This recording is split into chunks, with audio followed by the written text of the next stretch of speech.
تکلیف ہوتی ہے سانپ کے کاٹنے کی، کہ وہی تکلیف کو وہی بتا سکے گا جس کو کاٹا ہوگا، ہم تو صرف سن ہی سکیں گے. ابو بکر صدیق کو سانپ نے کاٹا، اور وہ روایتوں میں لکھا ہے کہ وہ کوئی چھوٹا سانپ نہیں تھا، بہت بڑا سانپ تھا. وہ غار ثور کے اندر نا سوراخ تھے تو ان میں چھپا ہوا تھا، وہ ایک سوراخ کے اندر چھپا تھا. ابو بکر صدیق نے اسی سوراخ پر اپنا پیر رکھا ہوا تھا، اس نے اندر سے وہ پیر پہ کاٹ دیا. تو ابو بکر صدیق کہتے ہیں کہ میں نے شور اگر کر دیتا تو رسول اللہ سو رہے تھے، تو میں کہتے میرے دل نے یہ گوارا نہیں کیا کہ میری وجہ سے حضور اٹھ جائیں. ابو بکر صدیق کہتے ہیں کہ میں نے شور نہیں کیا. تو وہ سانپ نے ایک بار تو کاٹا، آپ برداشت کیا، آپ نے تکلیف ہو رہی تھی، دوسری بار پھر کر لیا اس نے. اب جب وہ سانپ نے بار بار کاٹا نا تو آپ کی آنکھوں میں آ گئے آنسو، اور وہ آنسو ایسے آ کر گرا آنکھ سے. تو رسول اللہ ہی گود میں سو رہے تھے تو رسول اللہ پر گر گیا، چہرے پر، ہمارے نبی کے چہرے پر گرا. تو حضور اٹھ گئے اور ہمارے نبی نے پوچھا کہ کیوں رو رہے ہو ابو بکر. اچھا، ابو بکر صدیق اپنے بچے چھوڑ کر آئے تھے نا مکے میں، سب کچھ چھوڑ کر آئے تھے. اور جو مسلمان ایک بار مکہ چھوڑتا تھا یہ کافر اس کو واپس نہیں آنے دیتے تھے مکہ میں. تو ابو بکر صدیق بچے بھی چھوڑ کے آئے تھے، گھر بھی چھوڑ کے آئے تھے، بوڑھی ماں کو بھی چھوڑ کر آئے تھے. اور ابو بکر صدیق کی ایک دکان تھی یہاں مکے میں، کاروبار کرتے تھے آپ بڑا اچھا، وہ بھی چھوڑ کے آئے تھے. کس کے لیے؟ حضور محمد صلی اللہ علیہ وسلم. یہی ہوتی ہے محبت. ہم لوگ تو صرف باتوں سے محبت کرتے ہیں نا، ابو بکر صدیق نے کر کے دکھایا ہے سب کچھ، بچوں کو بھی چھوڑا ہے. جب اب حضور اٹھے اور حضور نے پوچھا ابو بکر کیوں رو رہے ہو، تو حضور نے کہا ابو بکر کیا تمہیں تمہارے بچوں کی یاد آ رہی ہے جن کو چھوڑ کر آئے ہو، کیونکہ چھوٹے چھوٹے بچے تھے. پتہ ہے نا، انسان کو اگر پتہ چل جائے کہ میں اپنے بچوں کو چھوڑ آیا ہوں، دوبارہ میں پتہ نہیں کب ملوں گا ان سے، کیونکہ واپس تو نہیں آنے دے سکتے تھے. انسان کو رونا تو آئے گا نا چھوٹے چھوٹے بچوں کو چھوڑ کے آنے. اسی لیے حضور نے پوچھا کہ ابو بکر بچوں کی یاد آ رہی ہے، تو کہا نہیں یا رسول اللہ. تو پھر کیا ہوا؟ تو ابو بکر صدیق کا جواب سنیں ذرا آپ لوگ سے نا، جو میں بتانے رہا ہوں اس کو توجہ سے سنیے گا. ایک انسان کو سانپ کاٹ لے تو وہ مر جاتا ہے نا، مر جاتا ہے نا وہ. اگر ایک انسان مر رہا ہو تو اس کو اس وقت کیا فکر ہوتی ہے، کسی طرح میں بچ جاؤں، کچھ ایسا ہو جائے کہ میں بچ جاؤں. ابو بکر صدیق کو سانپ نے کاٹا، رسول اللہ آپ سے پوچھ رہے ہیں کیا ہوا، بچوں کی یاد آ رہی ہے. تو آپ جواب میں یہ کہہ سکتے تھے کہ رسول اللہ پیر پہ سانپ نے کاٹا ہے، مدد کریں. نہیں، آپ کا جواب یہ تھا، سب سے پہلے آپ نے کہا فدا کا امی و ابی یا رسول اللہ، کہ اے اللہ کے نبی آپ پر میرے ماں باپ قربان. پہلی بات یہ کہی، حالانکہ جان نکل رہی ہے، پتہ ہے مر جانا ہے، پہلے یہ کہا. تو دوسری بات کہی کہ یا رسول اللہ میں آپ کے ساتھ ہوں، تو مجھے یاد بھی نہیں ہے کہ میرے کوئی بچے تھے، مجھے آپ کی فکر ہے بس. تو کہا پھر ابو بکر کیوں رو رہے ہو؟ تو کہا یا رسول اللہ پیر پر سانپ نے کاٹا ہے. حضور صلی اللہ علیہ وسلم نے کہا ابو بکر اپنا پیر کو پیچھے کرو، کیونکہ آپ نے سوراخ کے اوپر پیر رکھا تھا نا جہاں اندر سانپ تھا، آپ نے وہ پیر کو پیچھے کیا تو وہی سانپ جو تھا نا وہ باہر آ گیا.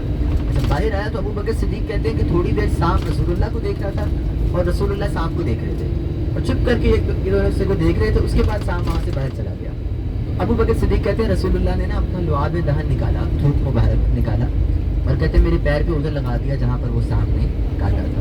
اچھا، ابو بکر صدیق فرماتے ہیں حضور نے لعاب لگایا، کہتے ہیں مجھے جتنا درد ہو رہا تھا سارا درد وہیں پر ختم ہو گیا. جتنی تکلیف ہو رہی تھی کہتے ہیں تکلیف ختم ہو گئی، محسوس ہی نہیں ہو رہا تھا کسی نے کچھ کاٹا ہے. کہتے ہیں بالکل تکلیف دور ہو گئی. کہتے ہیں میں نے حضور سے پوچھا یا رسول اللہ یہ سانپ نے آپ کو دیکھا اور یہ چلا گیا، یہ کیا بات تھی؟ حضور نے کہا ابو بکر یہ سانپ مجھ سے بات کر رہا تھا.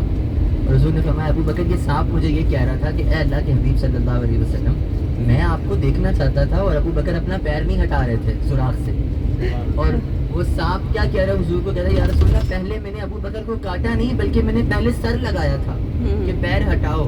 کہا جب اس نے نہیں ہٹایا تو پھر میں نے کاٹا تھا کہ میں آپ کو دیکھ سکوں. اور حضور نے کہا ابو بکر ایک اور بات بتاؤں، اور یہ جو سانپ ہے نا یہ مجھ سے اور تم سے معافی مانگ کر گیا ہے. یہاں تک یہ واقعہ پیش ہے. اور پھر ابو بکر صدیق نے 3 دن کی بڑی بات ہوتی ہے جی، بچوں کو چھوڑ دینا، گھر قربان کرنا، اور ابھی یہاں اس طرح جان بھی قربان کرنا.